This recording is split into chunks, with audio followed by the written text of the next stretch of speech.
This episode's discussion is all about women's health.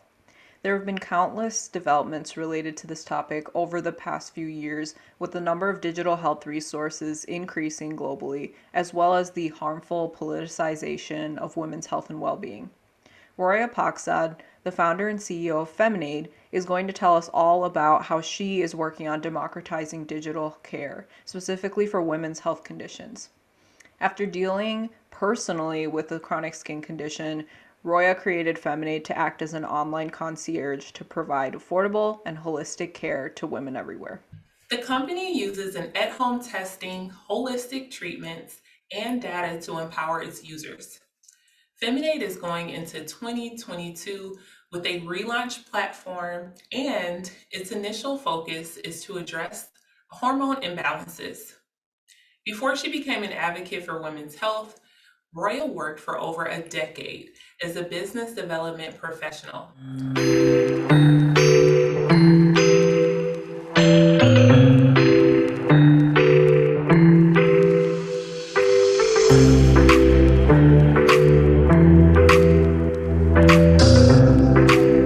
So, Roya, welcome. Thank you so much for being here. We first started off our journey with you actually last summer on Clubhouse. So, this was a really, really special treat to have you back and we can see you in person. First and foremost, how are you and where are you? Thank you so much for having me. Yes, we did connect last year at Clubhouse, and it's so great to see both you and Isha today in person. I am doing very well. It's a lovely Friday in sunny Florida. I am in Miami. Recently relocated here 3 months ago, and yeah, I'm loving it.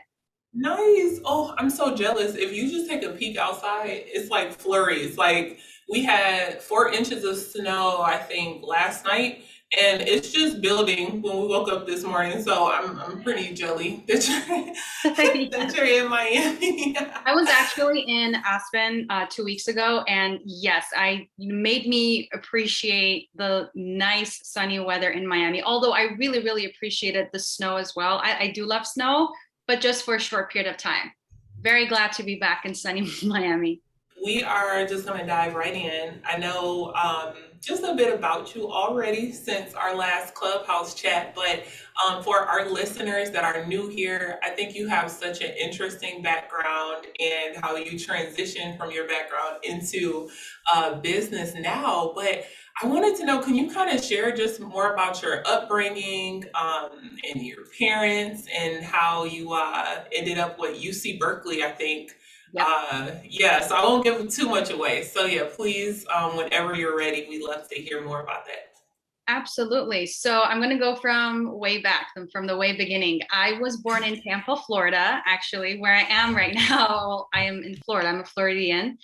And I was in Tampa until the age of 6. I then, by my parents' choice, moved to Tehran, Iran. So on the other side of the globe. I lived in Tehran, believe it or not, and for 13 years. I went to elementary school, junior high, and high school in Tehran. And then once I was ready to pursue my education and go to college, I decided to move back to the States. I went to the Bay Area and I was very adamant to either go to UC Berkeley or Stanford. I actually never applied to Stanford because I thought I was not going to even get into Berkeley. So why would I even try to get into Stanford? Because their qualifications and their application process was a little bit more difficult. So I didn't even apply to Stanford. I ended up getting into Berkeley's Industrial Engineering and Operations Research Program, which was one of the best experiences that I have had to date. And yeah, so I actually come from a family of engineers. My father's an engineer, my sister's an engineer, and I'm a problem solver at heart, a solutions driven person at heart. Whenever I see a challenge or a problem, I remember ever since being a little girl, every time I saw a challenge or a problem in any situation, whether it was at school or at work, I felt like it was my responsibility to step forward and fix it. So I don't know if that's a good thing or a bad thing. I'm like a fixer, like, oh, I'm gonna go. And so, and fast forward to today, that's what I'm doing. And as far as my career, after getting my degree, I actually didn't do anything with my engineering degree. I ended up getting into sales and business development and strategic partnerships. So I did that for about a decade, worked for some of the best companies in Silicon Valley, like Zendesk and Intuit. And with the rise of D2C brands, I started tapping into e-commerce. I really wanted to learn, how do you create a successful D2C brand? How do you connect with consumers? And so that's when I started transitioning into e-commerce. And then I shifted my focus to women's health back in 2017, 2018, really, when I started realizing that a lot of the products that we see on the shelves, for example, feminine care products, are filled with toxins. It's unacceptable. And with that, as I continued doing my research, I, started reflecting on my experience in the women's, when it comes to my hormonal imbalances, and how women are dismissed and neglected in the gynecology office, when it comes to their hormonal imbalance symptoms. This experience for me started at the young age of 19, when I had severe cystic acne. And my doctor ended up dismissing me, giving me the Band-Aid solution, like the birth control pill, which at the time I didn't even know why he prescribed this to me. And I ended up not taking it. But just through the years, I've been asking a lot of women, in my network. Also, my mom also dealt with a lot of hormonal imbalances and how she was neglected by the, conventional medicine. And just through the years, learning about how, women are not listened to, and that, they're offered Band-Aid solutions, really led me to want to do something about this and solve a problem. And that's what led me to my current company. I think that's a huge pain point. One is that, especially within Western medicine, we typically are prescribed medication versus really tackling the root cause of the problem. And then before we know it, we're in a cycle of, you're taking one medication and then that's causing another problem. So you're taking even more, versus really looking at like the holistic route and what's the root cause of this problem. And I relate to you. In high school, skin was, I barely had a pimple. Once I got to college, hormonal acne just here. And I was like, what is going on? Didn't have a clue what to do, went to a dermatologist. Of course, they offered me birth control, was on that for a few years. And then once I got off of it, because I started educating myself just on the holistic medicine and what was best for my body, my skin went nuts. Yeah. Then, just purging. And then, my next step was to started just seeing what products really work for me. But it was really more so about the foods I was eating, and really figuring out what was the triggers for me and my skin and my body. So we definitely are going to dive in a little bit deeper with the company and you all's mission. No, yeah, I think all three of us have had really crazy experiences with cystic acne, and yeah, it really is a problem. I mean, at my startup, we're also doing, for chronic conditions, we're doing root cause medicine, and so it's definitely such a big issue, and I'm really excited to learn about Feminate, especially as you've relaunched, I think, recently. So Yes. we can't wait to learn more about that. But first, we would love to learn more about your culture's influence on your personal and professional growth, and specifically your education.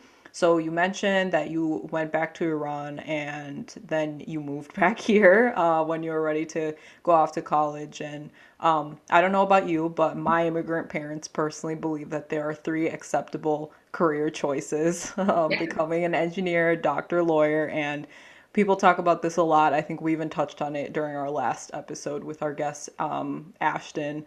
So mine were not happy when I decided to start a company. They were like, "What? You mean you're not going to be making your software engineer salary right out of college? Like, what is this that you're doing? It's so unpredictable." But I did graduate with that computer science degree, so there was less that they could complain about.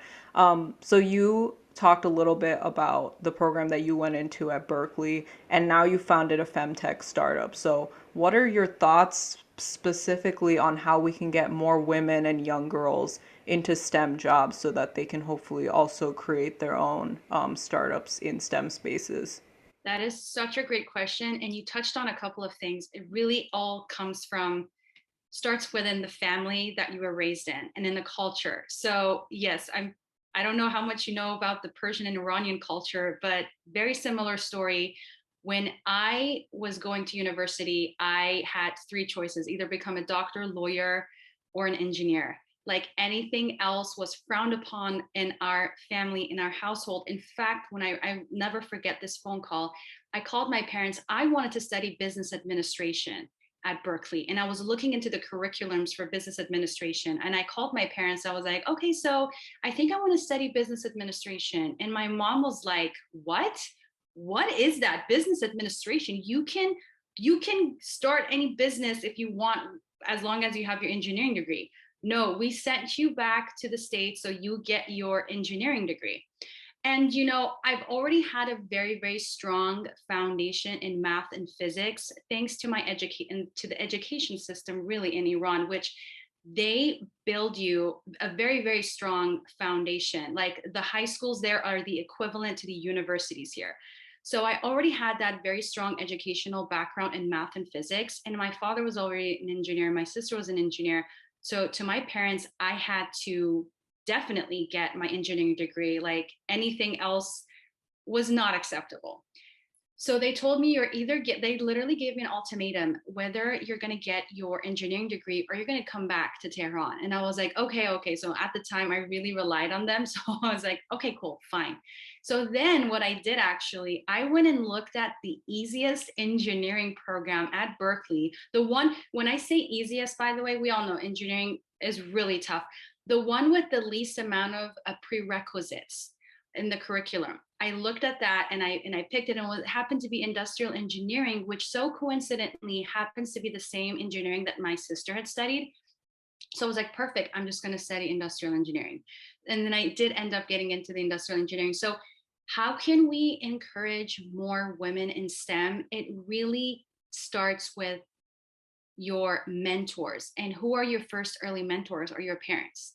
Now, if you're not in a family where your parents even care about your education, I truly believe your teachers, your mentors can have a huge impact on encouraging more women to get into STEM. Also, providing more scholarships and more financial aid for women who want to get into STEM. Like, for example, I actually had to pay a lot of tuition to Berkeley because at Berkeley, if your parents don't live in California, you're not considered a resident. Therefore, my tuition went from 20K a year to 40K a year. This is like more than a decade ago, by the way. So I was like, instead of making it easier for me as a female in STEM to go to Berkeley, they made it more difficult and challenging. And I've always actually, one of my goals, once I hopefully have a, make it at Feminate, is to actually create financial resources for more women to get into STEM. So it's just about educating women, mentoring them, and then giving them the resources and making it easier for them to get into STEM. I love that you shared that long-term goal because I think that really does help manifest it in a way as well. And also, yeah, it's so important to go back to that foundation and see what we can do to strengthen it in any way that we can. And by the way, it's ridiculous that that even that long ago, the tuition was still that crazy for like out of state. Yeah. For a public school, because Berkeley is considered a public school, I literally had to pay as much as Stanford students paid. Um, but in any case, I'm grateful for my degree. But again, I wish these institutes would make it a lot easier for women to get into STEM. I think we've seen that across the board, right? Like in different ethnicities as well with women, especially women of color. I mean, I agree with you. I think it does start with mentorship.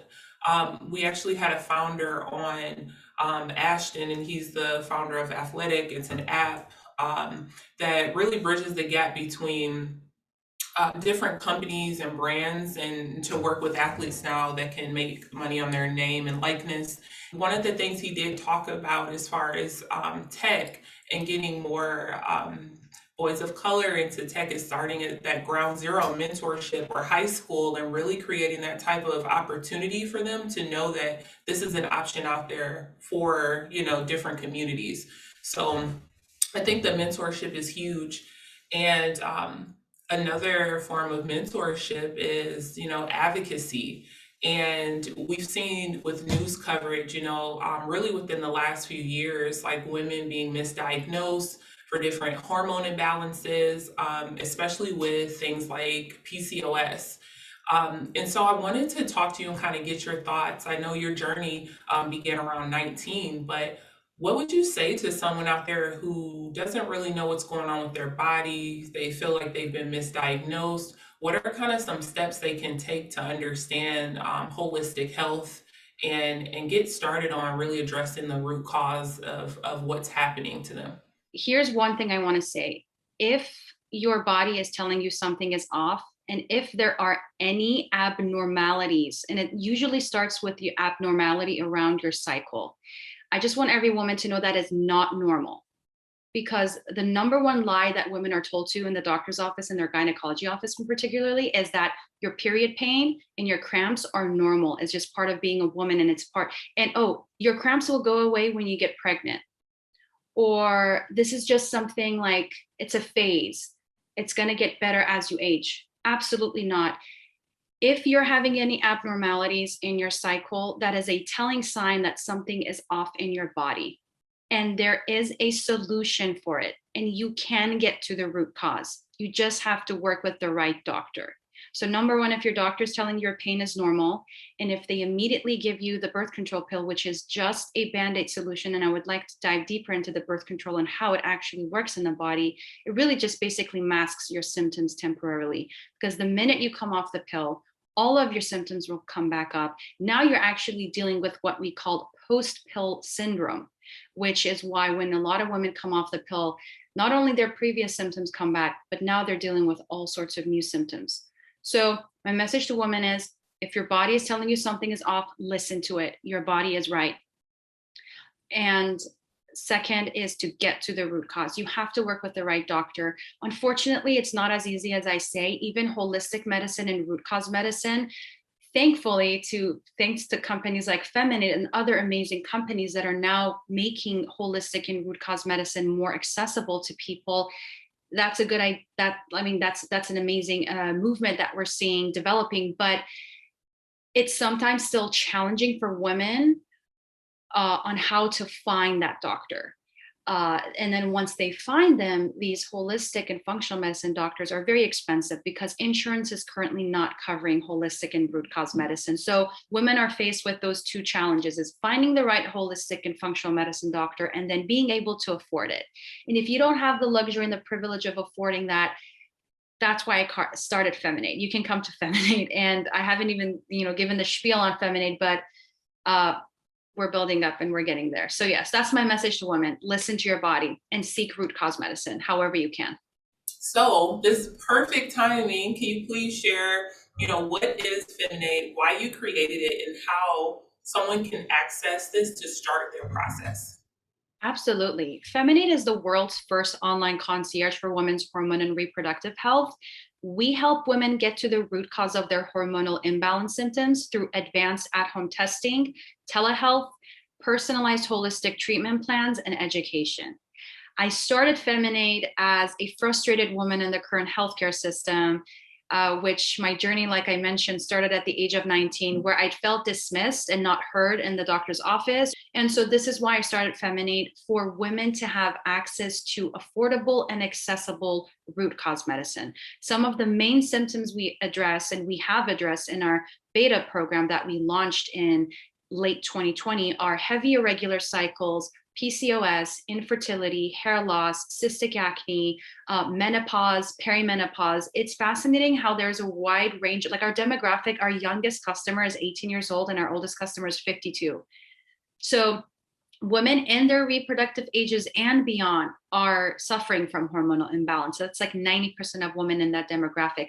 That's 60 million women in the US and 1.4 billion women around the world that are impacted by this problem. And the solution is like holistic medicine, right? But holistic medicine is not accessible and affordable. Like a 4 to 6, if you wanted to go work with a naturopathic doctor right now, they charge you hundreds of dollars for their first consultation. And then you got to meet with them. You got to work with them for 6 months at least.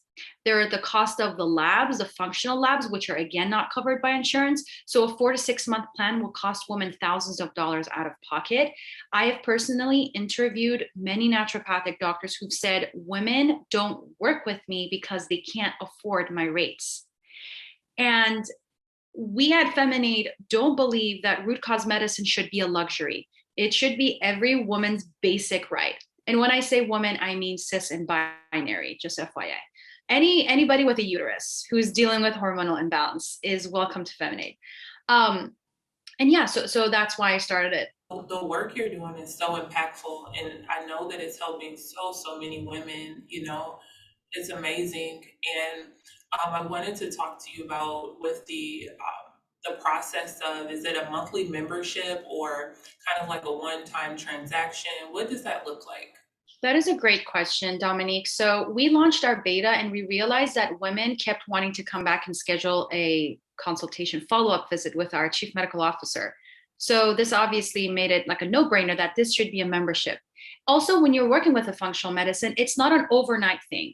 If you want to truly heal your body from the inside out, it takes time. You're not going to see results overnight. So it is a membership model that we have. You pay right now, if you go on our website, it's a one-time fee of $199, which covers one test kit and a 30-minute initial consultation with one of our vetted health coaches. And then at the end of your first consultation, a 6-month membership plan will be activated for $59.99 a month.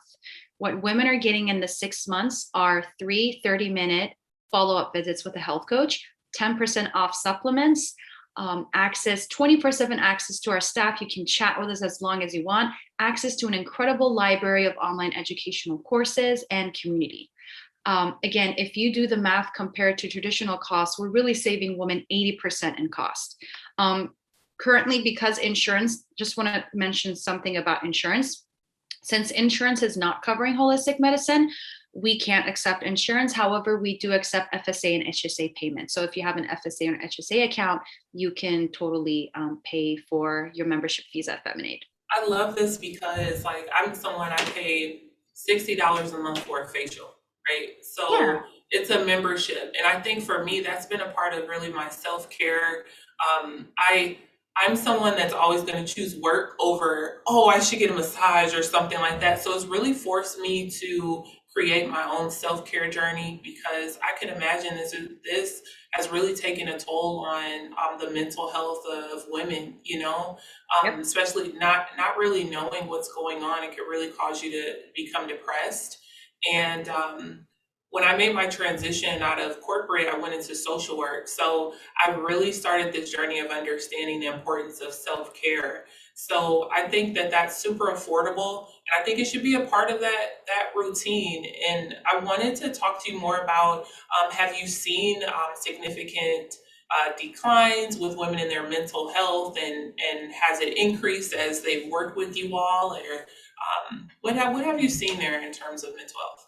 Absolutely. I want to talk about one of our most successful. Every woman who's gone through our program has seen significant improvements in their symptoms. But with regards to mental health, I do want to talk about one particular member who I love her. I actually ended up building a relationship with her. She was the second customer who came to us, and she is currently 29 years old. But since the age of 15, she's been dealing with heavy and debilitating cycles, very irregular and heavy cycles since the age of 15.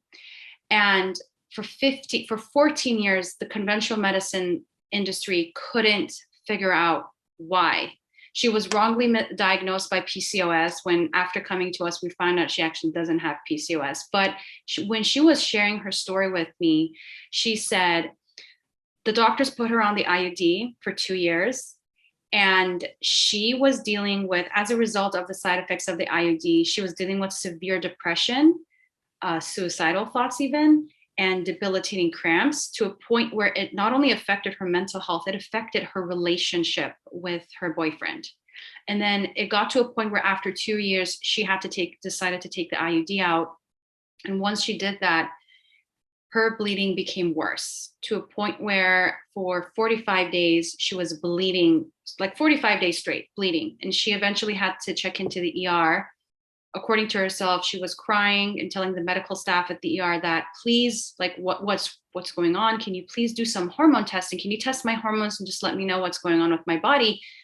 At which point the doctors refused to test her hormones, saying that, why would we test your hormones? Your hormones fluctuate on a daily basis, which is just ludicrous to tell a woman. This also goes back to the testing method, which is the blood method, like the serum, taking your blood work for hormones, which is not the most optimal method of testing women's hormones. And here's why.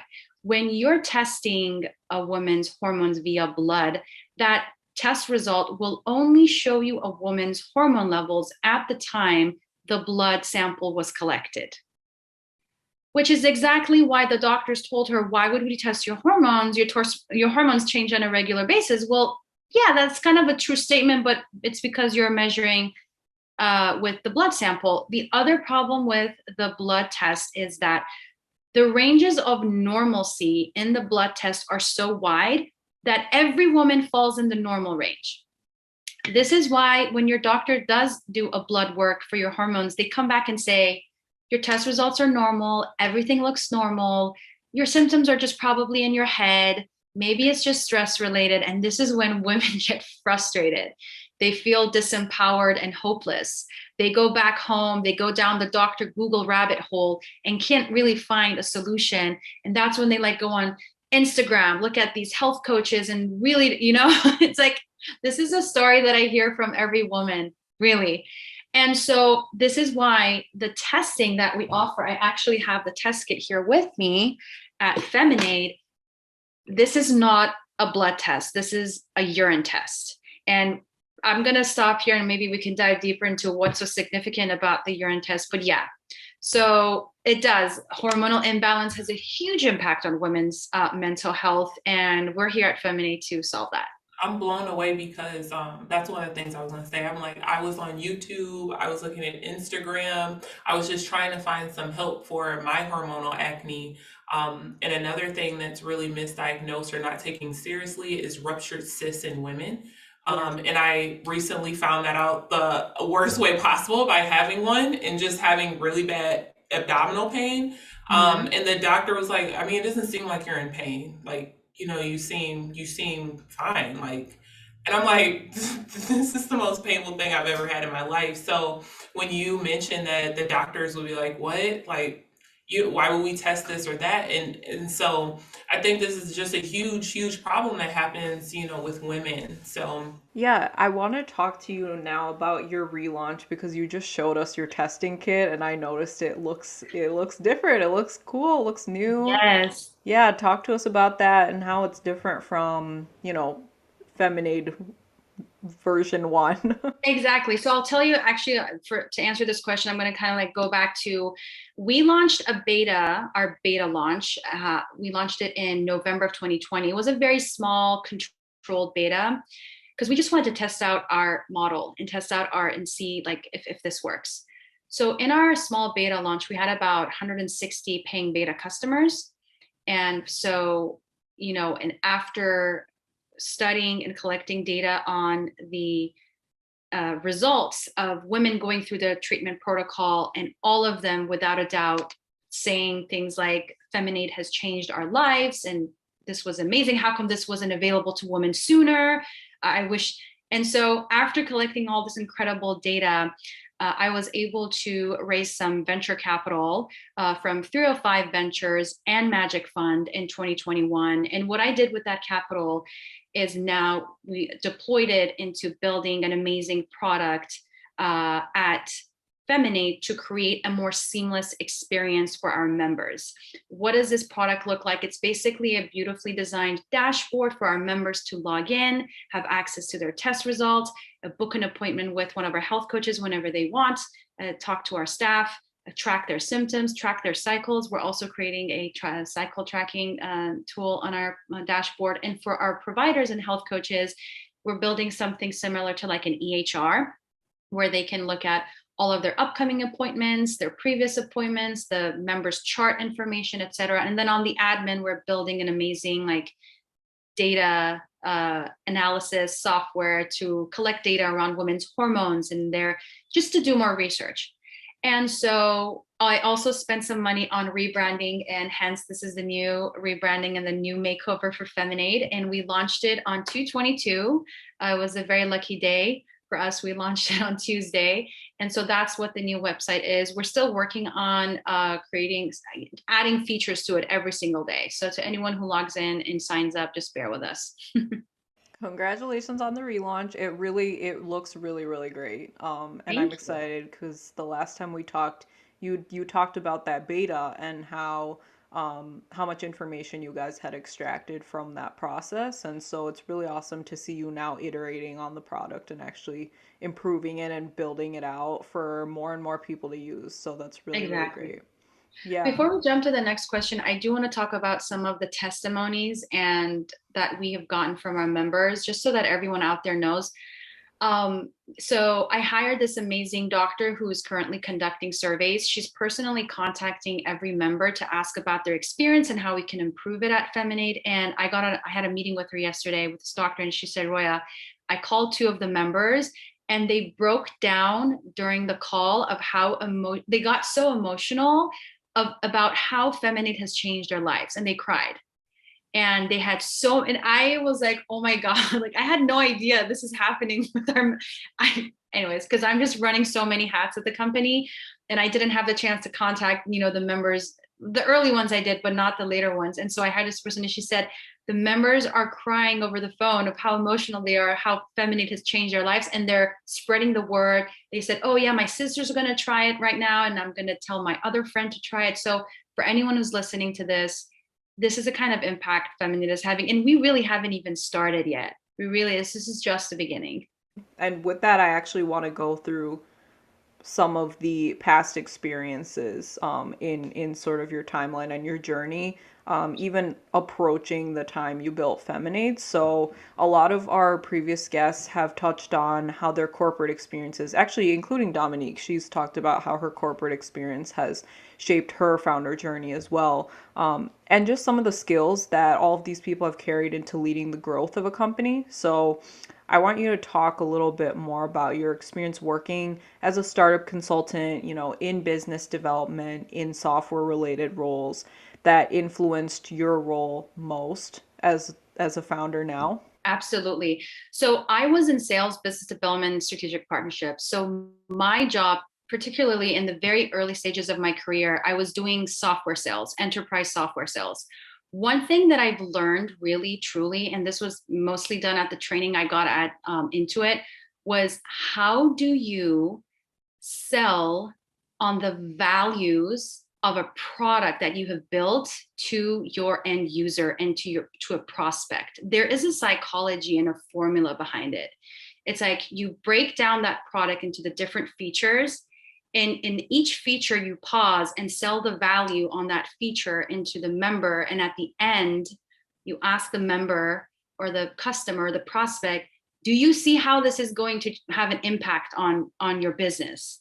And when they say yes, and you do this for each section of the product, and when they've said yes, yes, yes, yes, there is no way that at the end of that sale, they're going to say, no, I don't want this product, not interested, I'm going to think about it.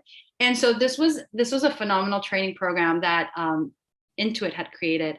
So that's one of the skill sets that I've learned throughout my corporate job is how do you sell? And as an entrepreneur and a CEO, your number one skill set is being good at sales, because you have to sell your product to consumers. You have to sell your vision to investors, and you have to sell your company to potential team members to come join you. Like, why should this amazing potential CTO or CMO or whatever join your company? So you're constantly selling. And so I'm very grateful for my training and the work experiences I had in the corporate world, because it really helped me sharpen my sales skills. And so, yeah. Can you give us an example of how you would pitch to a potential team member, like someone you want to bring on to your C-suite team, or honestly, even otherwise, how you would pitch to them the Oh, idea of the wow. company? Putting me on the spot. I'm actually, okay, not to give too much information, but I literally right before this call, I am talking to someone who I've been talking to for the past 2 months, and I really want this person on my team. And so this person is also it's a guy, and he's super passionate about women's health, which I it doesn't nothing brings more joy to me when I see a male interested and passionate about women's health, both on the investor side and on the team side. It's like, wow, there are men out there who truly care about women's health, and that's amazing. I freaking love that. So what I was selling to this person is, first of all, you're gonna you this is gonna be part of your, even though I've built Feminate to this point, whoever comes on board at this stage of the company and joins me as a co-founder, is going to join me as a co-founder. They're going to have a huge skin in the game, and I want them to treat Feminate like their baby as much as I do. I know that's probably not very realistic, because maybe it's more of my baby, but no, I want other people who join to really know that they have a huge skin in the game, and their efforts and their contribution is going to hugely reflect on the success of Feminate and having a huge impact on women's lives. So I really make it about mission. I really make it about the mission and the impact that their work is going to have once they join Feminate. And then I, of course, talk about the rewards. Everybody wants to know, yes, okay, we're going to be doing this for our members. We're going to be having this kind of impact, but also what am I getting in return? So kind of like painting that picture for them. Also letting them know a little bit about my working style, that I love people that are entrepreneurial. So you join me, I want you to like kind of run this like as if it's your project. So letting them know that I'm not a micromanager or anything, and I want them to treat this as if it's their own startup. So it's really like selling them on the values, on the mission that we have at Feminate, and on the impact that it's going to have on women, and consequentially on the world. Because happy women give birth to happy families, and happy families create happy communities create happy cities create happy countries, and happy countries create a happy world. So at the center of a happy world is a happy woman, and that's what we're doing at Feminate. That's basically what I tell people when I want them to join me or invest in me. It's like, hey, help us create happy, healthy, balanced women. And yeah, because I love it. That was like a great tagline. I was like, can I write that down? That was really good. I wrote down too. I love that you said you sell products to consumers and value to investors. Essentially, it is Yeah. value to everyone across the board, but we have to, obviously, what investors care about is, I'm just going to say it, it's money. Yeah. They want Yeah. to see cha-ching, cha-ching.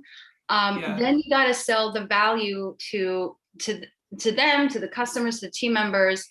Right. So basically, for every one of those categories, there's something that they want, and you just got to sell that to them.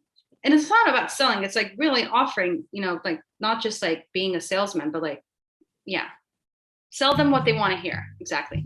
Right, right, exactly. And you know what? I think I turned that around. It was product to consumers and vision to investors. Yes, exactly, Yes. exactly. Yeah, Yeah, that's product to that's what it consumers, is. vision to investors. Also, then there's a combination of a few things to your team members. It's like the vision, it's the impact, it's also like what they're going to get out of it, how this is going to help them grow as a professional in their career. So yeah. Do you foresee like a Techstars in your future, or any other different accelerator programs that you think would be beneficial to someone who's kind of in your shoes or preparing to get to where you're at right now? Absolutely. I definitely think these accelerated programs like Techstars and YC Combinator can bring a lot of value to an entrepreneur, especially a first-time entrepreneur that doesn't necessarily have that massive network or massive access to capital and resources, these accelerated programs can be amazing, especially the two top ones, YC and Techstars. It could be great for their PR. It could be great for mentorship, for investment, for hiring. So I highly recommend accelerated programs for entrepreneurs. You talked about network a little bit, and I actually wanted to dive into the importance of having a network, a support system, a team of some kind, or a community around you, especially as a solo founder, Yes, in a space that requires you to jump over hurdles constantly. absolutely. And so, we talked a little bit about Launch House off Yes. call, but I would love for you to talk about communities like that or just other people that you lean on to get you through every day. I noticed you were super involved in like the crypto community in Miami. I guess maybe even before you moved there and now you are there. So if you want to talk about that and how that has helped you and how it could potentially help other founders, I think that would be really helpful. Absolutely. So to talk about my experience at Launch House, I want to take a little bit step back. I used to live in San Francisco Bay Area for 14 years. Then in 2017, I moved to LA. I don't know for anyone who's lived in LA and anyone who's listening to this who could resonate with me, but LA could be a very lonely city if you don't have a network and a group of friends. And while I had an amazing community in San Francisco, and I literally was hanging out with a phenomenal like community and had a great community in San Francisco. But when I moved in LA, I kind of didn't have that. And I tried to build that, but for whatever reason, it was challenging for me. I don't know, like there's some geography wise, LA is like once you're on the west side and you're on, let's say in Venice or Santa Monica, it's very difficult. Like for if your friends are in West Hollywood, they're never gonna like come to Venice or Santa Monica. So wherever you are, you have to build a community there. And for whatever reason, I just couldn't build the community that I had in San Francisco and LA.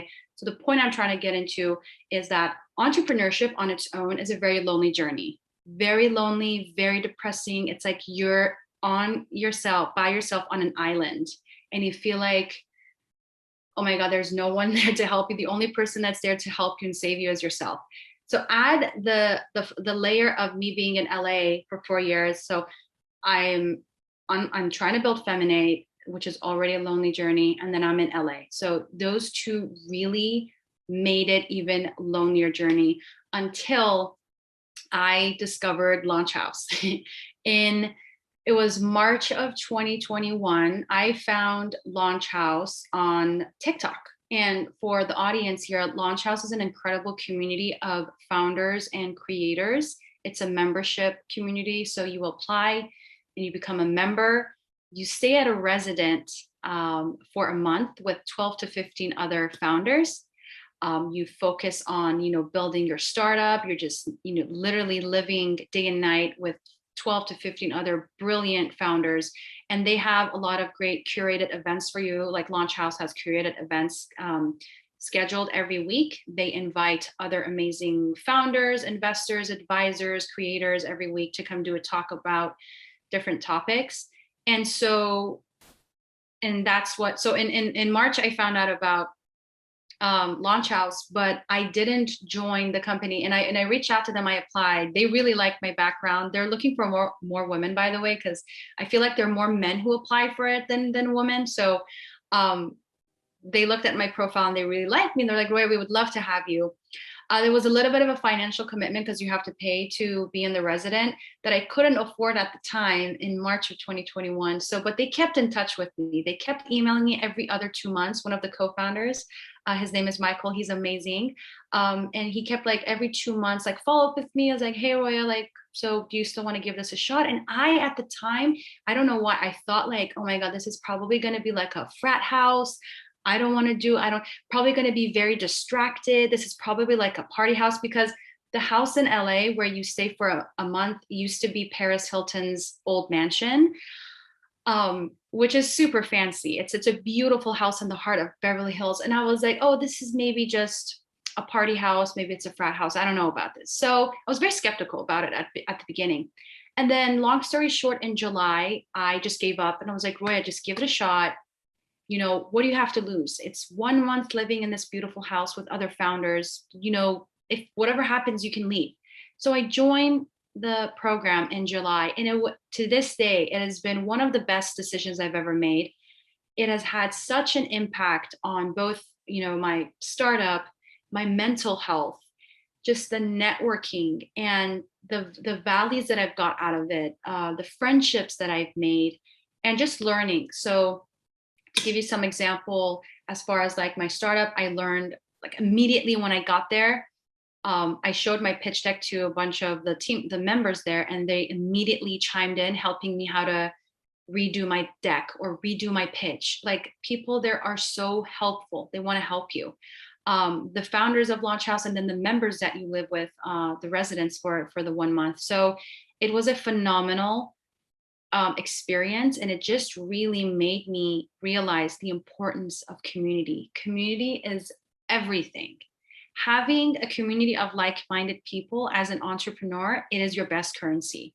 It's better than getting funding from investors. Like, I don't care. If you have a supportive community that you can rely on, that you can learn from and you can grow from, it's invaluable. So yeah, that was my experience about Launch House. And if anyone's listening to this, you can go to their website. I believe it's launchhouse.io, if I'm not mistaken. You can just Google them and find them and go and apply, and someone on the team will get back to you on next steps.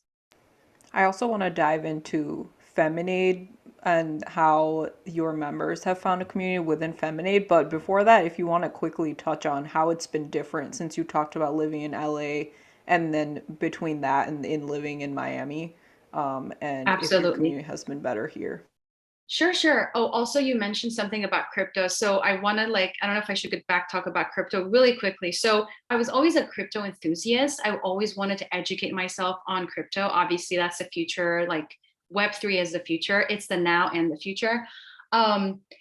One thing I love about Launch House, they're extremely bullish on Web3. So a lot of their members are working on a startup that's in Web3. They obviously have femtech, fintech, and other a lot of poli-sci tech, a lot of things like doing in government, et cetera. But Web3, I would say, is a bulk of the founders and applications and startups that they're working on. So being there among some of the smartest people building applications in Web3, I learned so much. And I always joke that Launch House has been like a Web3 university for me, like getting a little crash course on all things crypto, NFTs, Web3. So that's how I got my involvement in crypto. And I've invested in some crypto and haven't gotten an NFT yet, but I am I'm even thinking of launching an NFT just as a side project. So yes, that's been amazing. And then, so after actually my 1 month in LA, for whatever reason, I decided I want to move out of LA. And I had my eyes on New York, in fact. And so in August, when Launch House also launched a New York house, so they launched their New York house in August of 2021. That's actually when I decided so I'm going to go to New York with Launch House, spend another month there just to feel it out and see if New York is for me. Because I really, for years, always wanted to live in New York. So I experimented living in New York for about 2 months, and I was still set to live in New York. And then in December, when the weather really got cold in New York, I was like, okay, I'm out. I'm going to go to Miami because my investors were in Miami. Also, it was Art Basel. The first week of December was Art Basel. So I was only supposed to come to Miami for 1 week, and I was supposed to go back to New York. My 1 week trip to December in Miami turned into 1 month, then into 2 months. And then I decided to, after that, stay in Miami. And here's why. I actually want to tell you, I have very solid reasons why I decided to make Miami home. So as I don't know if anybody is familiar with like apartment hunting in New York, but it could be quite a nightmare, especially with if you have like a limited budget and you want to live in Manhattan. Oh my God. So my apartment hunting experience in New York was a little bit depressing.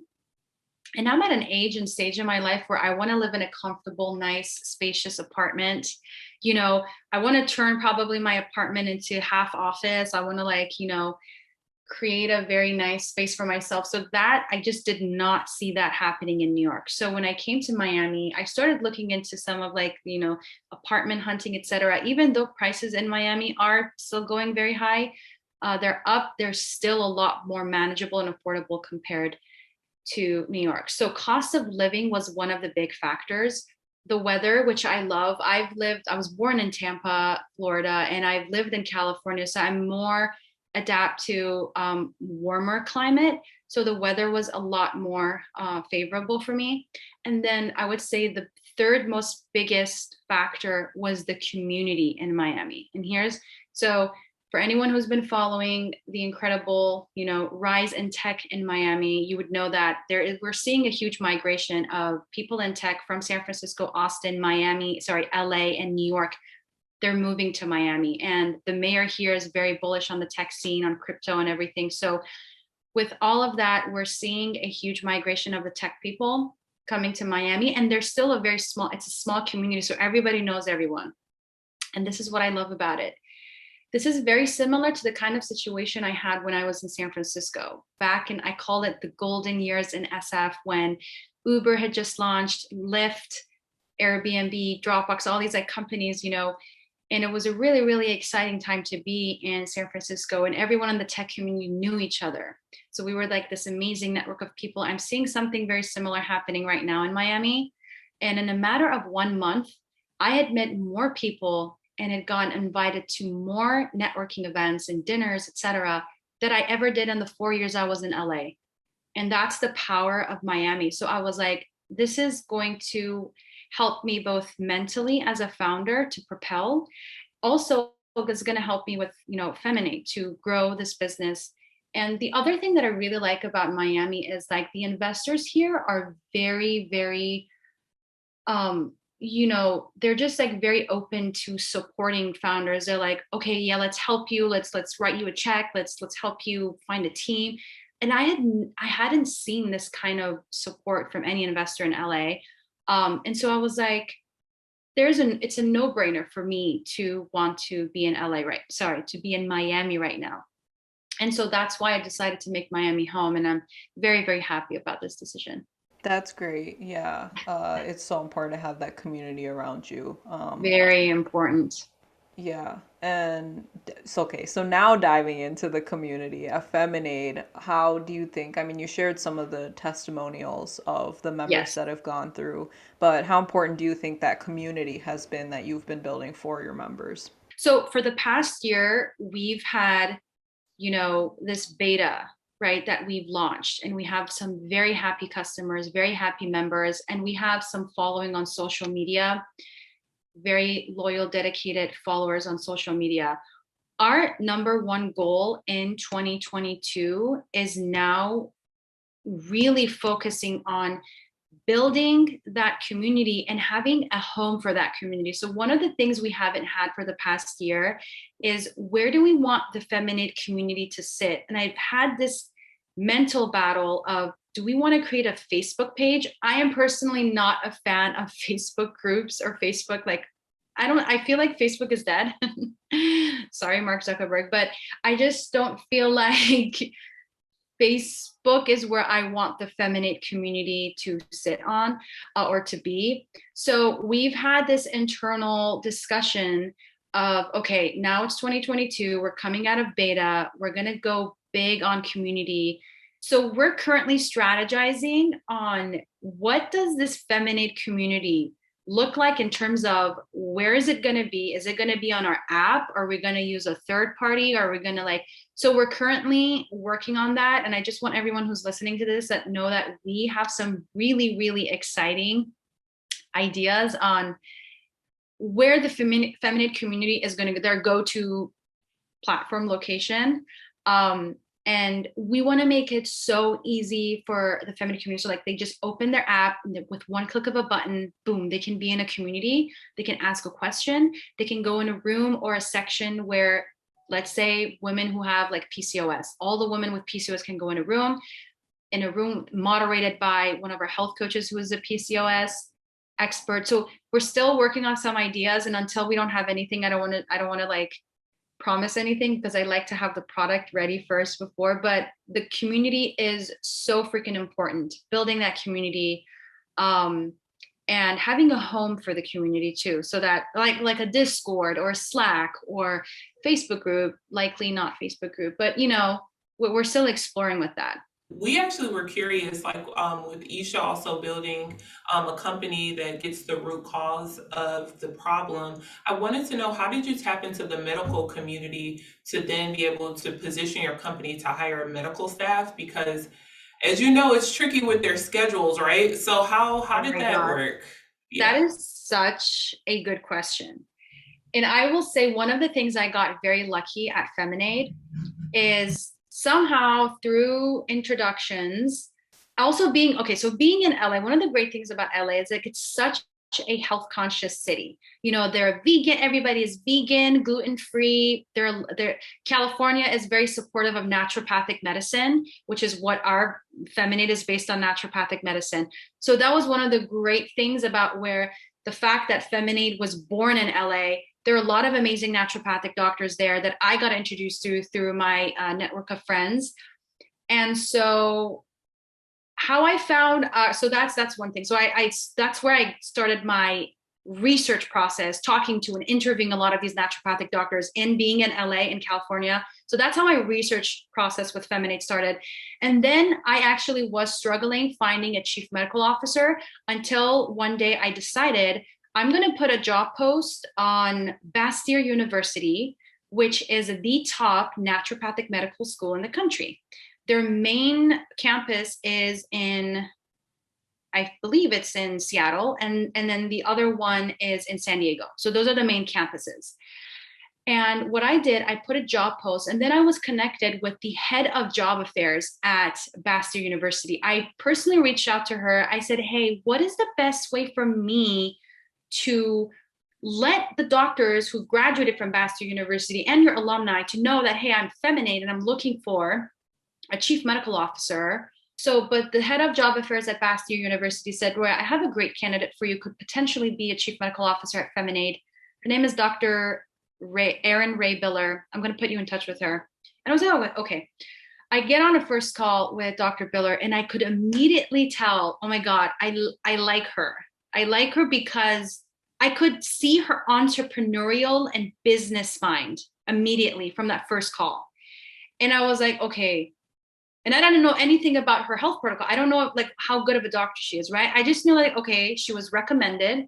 She went to the top university in naturopathic school, and she has a business mind. So those are the three main checks for me.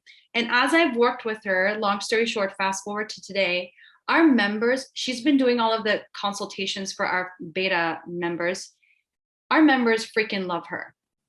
And I think they're the reason why they cry and like, oh, get emotional, like feminists changed me, because she is the one at the end of the day who's giving these protocols, these women, right?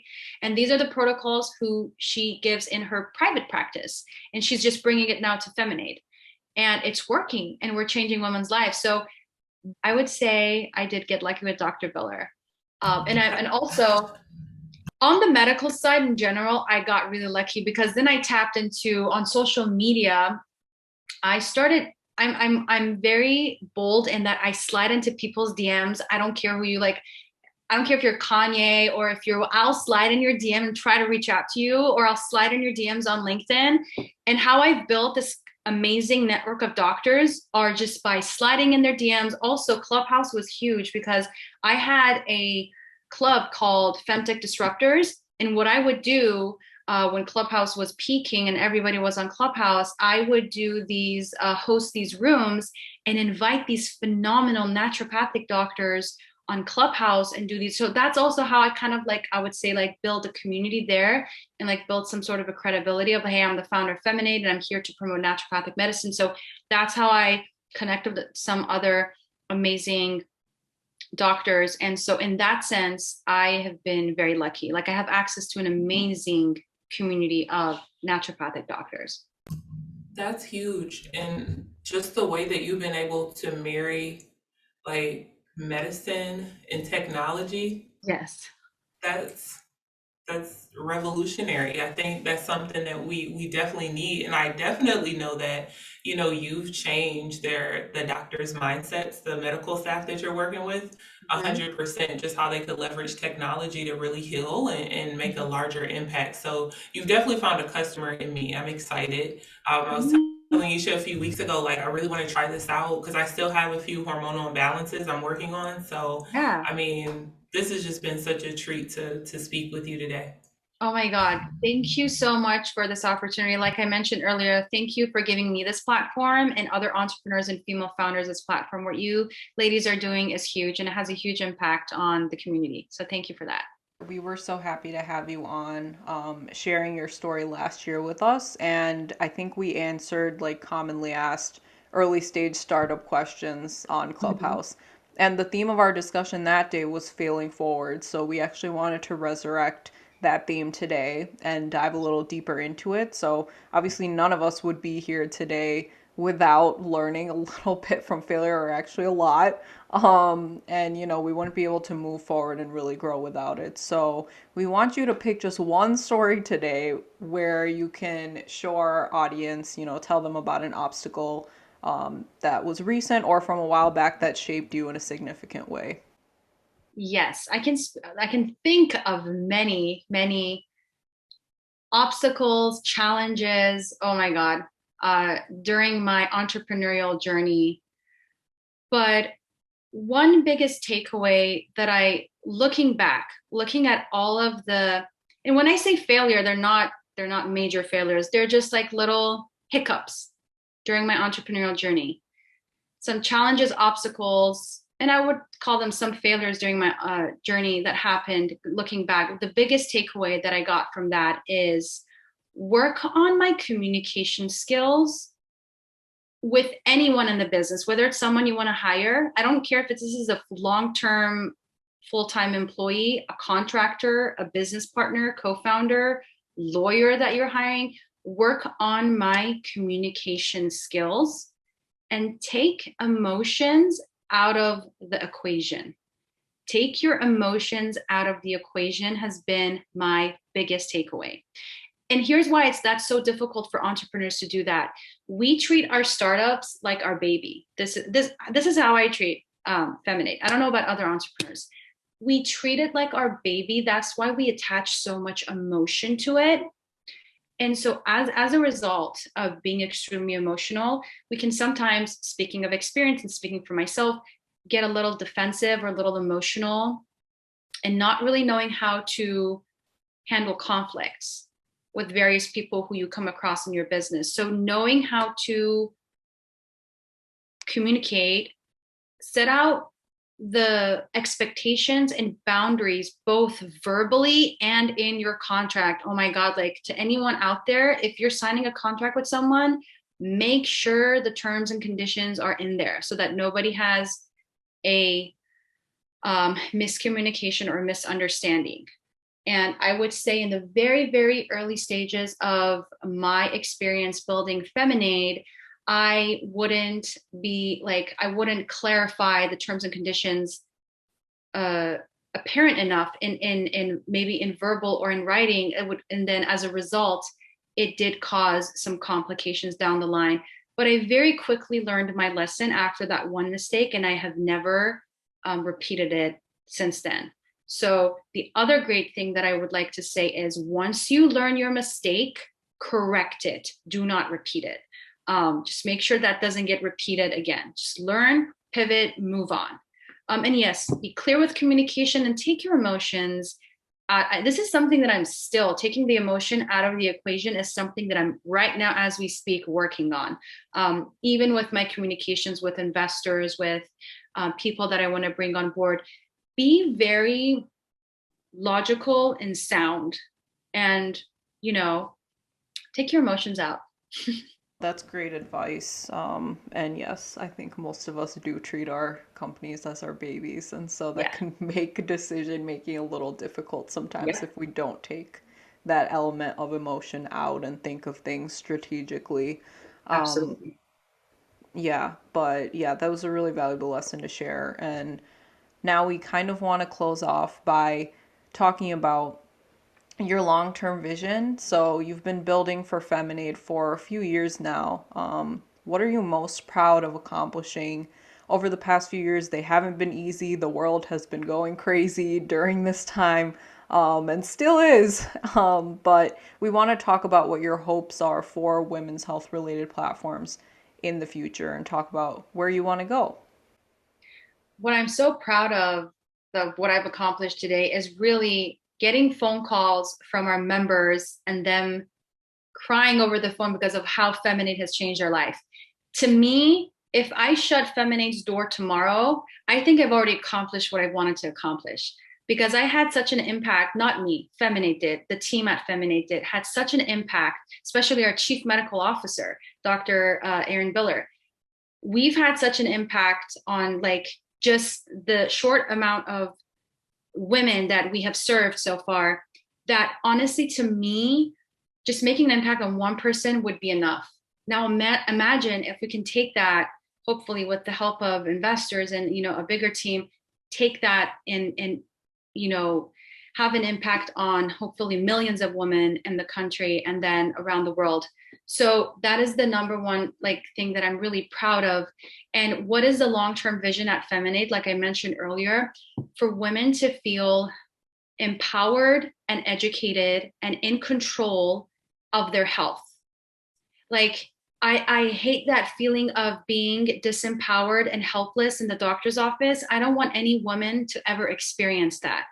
So my long-term provision for women is knowing that they can rely on a platform and a community that will listen to them and help them get to the root cause of their symptoms the quickest, most efficient way possible. That's my long-term vision really for women around the world.